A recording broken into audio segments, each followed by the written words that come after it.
WEHT Local Lifestyles continues.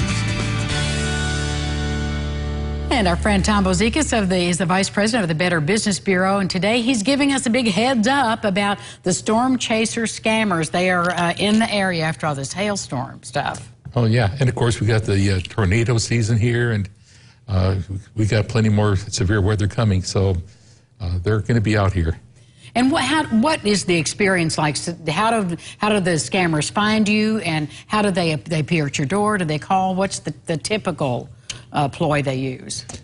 A lot of times they're going to just be roaming the neighborhoods. They could be coming in from almost anywhere, from North Carolina or Georgia, just any place where they hear about storms. They're going to be there. So they're literally watching the weather and saying, okay, bad storm hit Evansville, let's go there. Yeah, especially like when you hit, a few years ago with Joplin, Missouri, they were more likely out there too.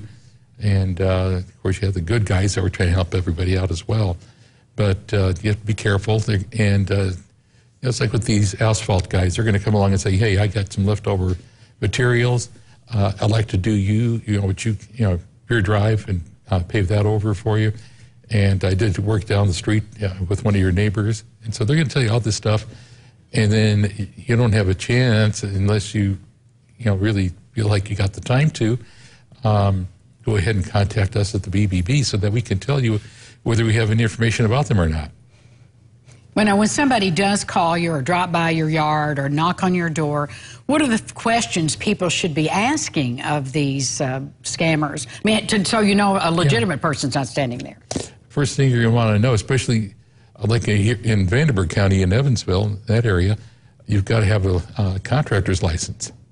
And so you just can't walk in and start doing any work unless you have a license. And it takes time to get that through the building commission.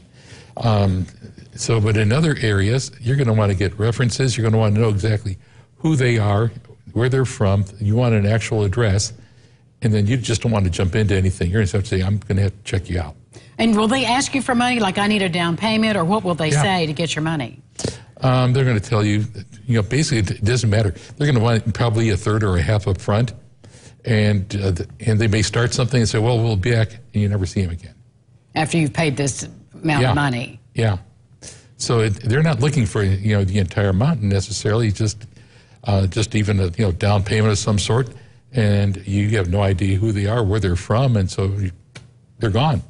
Is it pretty easy for the authorities to catch them once you've been warned that they're in town? Not necessarily all the time, unfortunately.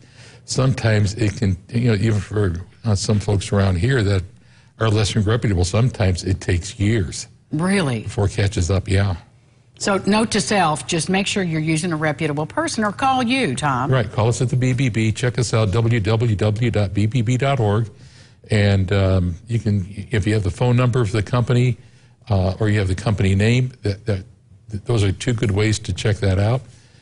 When in doubt, always contact us first. Then we'll try to help you out and give you some more advice. Always good advice from the BBB. Thank you, Tom. Have a wonderful trip. He's going on a mission trip soon, so I hope you have a wonderful trip.